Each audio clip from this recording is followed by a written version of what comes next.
It's not that hard to imagine being back in 5th grade. Exciting, living your life, everything's about play. And then your mom sits you down and tells you that since birth, you've been affected with HIV. How does a young girl live with that diagnosis? How is she received? Well, our next guest was severely bullied, had to be pulled out of school. But she found the strength, a positive outlook on life, and she's written her memoir. She's only in her young 20s, a molecular biologist studying in school, and Paige joins us right now. And Paige, it's a blessing to talk to you. But I just want to ask, when you told your English teachers you wanted to write your memoir, what did they say?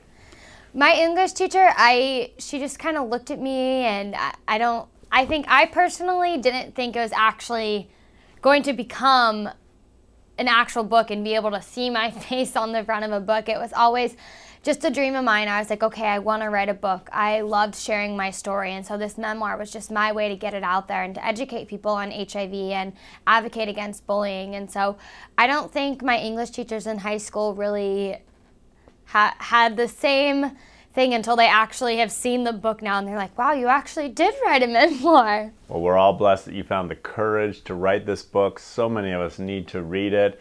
But as I look at this cover, such a beautiful face, beautiful with us as well. But tell us about this photo shoot. It's awesome. The photo shoot, it was 2 days long, and actually this was one of the first photos we actually took. And I think it was really fun. On the back of the book, we have the picture of me jumping, and that helped kind of bring back my cheerleading days in high school and middle school. So it was fun. I love doing it, and I'm just so happy and grateful the way that it's all turned out. Well, Paige, we're so privileged to be talking to you today. As you wrote your memoir, who are you writing it for, the story? I just feel like this story, not only is it about me living with HIV and the fact that I haven't let this disease define who I am and I've lived my life like a normal girl, but it's also shown, and hopefully people will see, that yes, I was given a negative situation, but I've learned to turn it into something positive and do something about the situation I was given. And I think that this memoir can just show people that you can overcome the hard times. You can overcome being bullied. I personally like to say that I'm not a victim of bullying. I like to say I'm a survivor of bullying. You know, Paige, you share in the story, of course, and in real life, that you found out when you were in 5th grade. How have you been able to process the anger of getting such a diagnosis?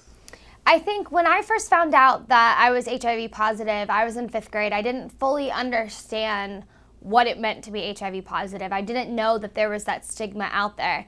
And once I began being bullied, I know I had those hard times, and I went through depression where I was like, what did I do to deserve this? What did I do to be born HIV positive and given this thing that people aren't always going to accept me for?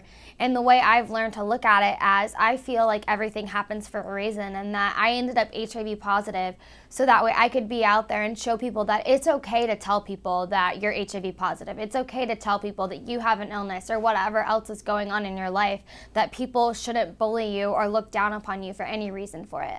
Paige, you are so right. When did you actually think that you switched your mental attitude to the positive? After I left the middle school in 8th grade and I was being homeschooled, it was just so hard for me because I was just like any other normal girl in middle school. I was a cheerleader, played soccer, softball, show choir.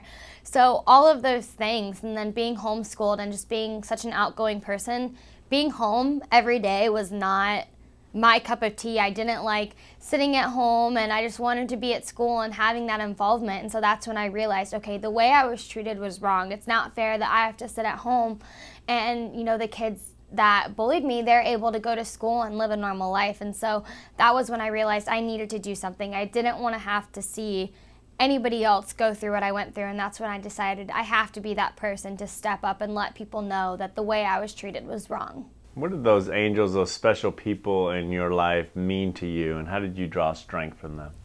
My mom, she has been there for me since the beginning, and just having her as that rock and having her just tell me that it's okay, you don't have to listen to what everyone else is saying, and having friends and family members just love me for who I was despite what the bullies were saying. I think that was just the biggest support and the biggest, help for me, was knowing that I had people there for me despite everything, all the negative things that were going on. And I think just people need to, see if they see someone being bullied, you need to take a stand, go tell someone it's happening. Don't sit there and watch it happen and not do something about it. Well, Paige, you're so young. You got your life ahead of you. I know you're studying hard in college right now, but what do you want to be when you grow up? I want to become an HIV/AIDS medicine researcher. I want to work in a lab and help find a cure for HIV, help towards working for other treatments out there for HIV and AIDS. And I know that no matter what, I'm always going to continue to dedicate my life to educating about HIV/AIDS and advocating against bullying. I think that no matter what, we've come such a long way in society with HIV and no longer it being a death sentence, but I feel like we still have such a long way to go. Paige, I must tell you again and again, you're an angel, you're an inspiration. Thank you for sharing your story. It's going to help so many of us find that courage during difficult times to be positive and realize how important our stories are. But given your personal success, you really have in college and the book and all the numerous articles and stories that have been told on you, about you, what advice can you give to the rest of us about pursuing success?